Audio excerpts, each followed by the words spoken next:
Hello, Leo Sun Sign and Leo Rising. This is your forecast for April 2016. This month you've got a lot of energy in your ninth house.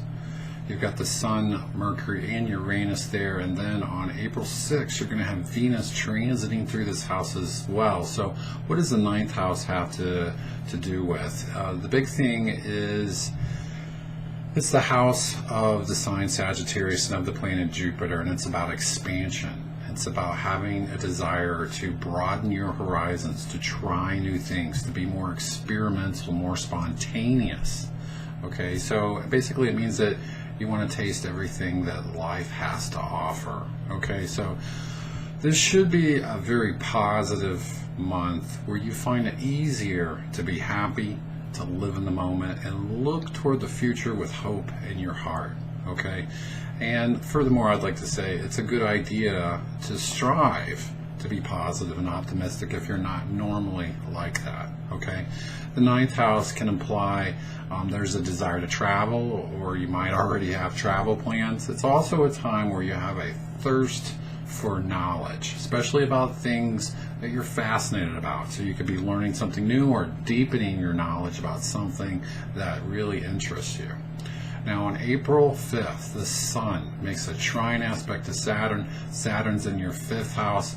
This is a good energy for focusing, for making sure that you're going to eliminate distractions and you can really focus on what needs to be done. And again, this looks like more of an educational classroom kind of thing where you're just really trying to comprehend things at the deepest level. So a great time for study, also maybe a great time for teaching if that applies to you. Okay, April 6th, the Sun makes a square aspect to Pluto in your sixth house. This can mean a couple of different things, really. It can mean just simply a day where you're feeling a lot of pressure, a lot of stress. But the big thing that I would say is that well, the sixth house has to do with the methods that you use to be productive. Okay, the Sun making a square to that can certainly indicate that your methods aren't working, or they're not working as efficiently as you'd hoped. So there can be a need to think out of the box, to try different approaches instead of just trying to just pound the square peg into the round hole. Now, as I said, April 6th, Venus moves into Aries, which is going to be in your ninth house. Wherever Venus moves, it tells me that's what you value. So in the ninth house, as I've said, you're going to value being positive, being hopeful, living in the moment. There's a playful energy that comes in.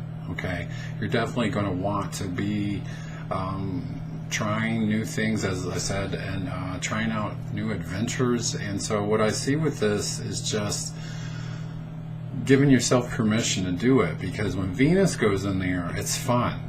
You know, like, hey, let's go try it out. What do we have to lose? So whatever it is that you're yearning to do, I say go do it.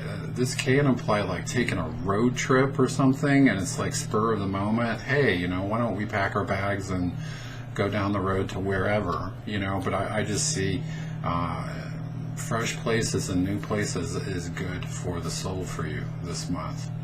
Now, April 9th, the Sun aligns with the planet Uranus in this ninth house. What I would say for you is this is a day, actually it could be the day before or the day after, where you will have some incredible insights, especially if you're searching for answers in your life. This can be a day where you can have these out of the blue eureka moments of, wow, you know, this is what I need to do, or I never quite thought of it that way. So definitely pay attention to this energy when it comes around, because it's going to be quite empowering for you.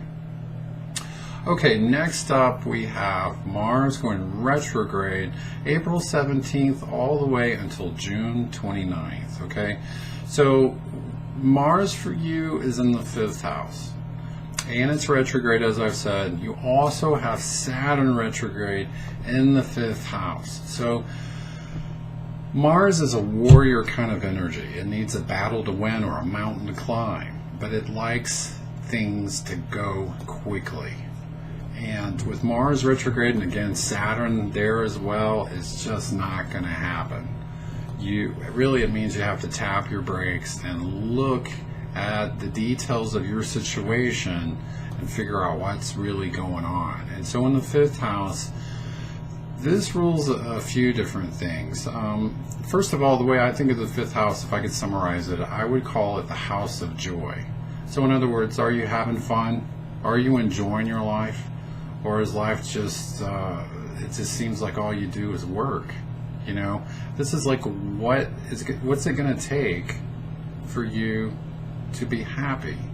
And this is about really figuring that out. It could just be changing your perspective on things, maybe appreciating your blessings more in life. But it could be taking action towards certain circumstances that would make you happier, okay? The 5th house has to do with love and romance. If your love life has not been working out the way that you want it to, like let's say you're single and you feel like there's no one out there for you, this is about perhaps looking at some issues within yourself, perhaps around worthiness. Do you feel worthy of love? Okay. If not, then that's your homework assignment. Learn to love, appreciate, and approve of yourself. If you're in a relationship, this can mean that you don't have time to spend with them, or that there are issues with that relationship, and those things just need to be looked at in a very patient way. There's no rushing through it. Mars also tends to, again, want the quick fix, and it can mean that you get impatient and maybe even angry about things, and that's not going to help you. This is basically saying you have to take a deep breath and basically dig in, figure out what's going on. Okay, and finally, we have the dreaded Mercury retrograde. It's occurring, let's see, April 28th through May 22nd. And let's see, it's going to be in your 10th house of career. Okay, so the way that I think of Mercury retrograde, it tends to align with Murphy's Law.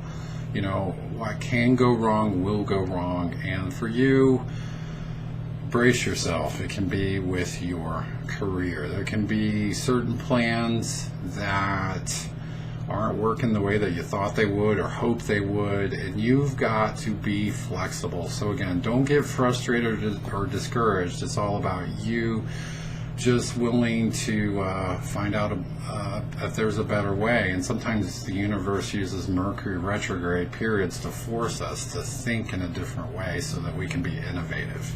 Okay, so with career stuff, be mindful that your plans might not always go as you had hoped, and again, be ready to make a plan B or a plan C. All right.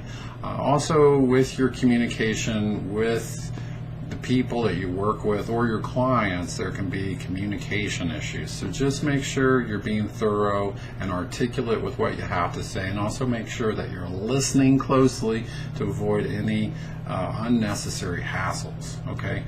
So with that being said, I do indeed hope you have a great month, and I'll talk to you next month. Bye-bye.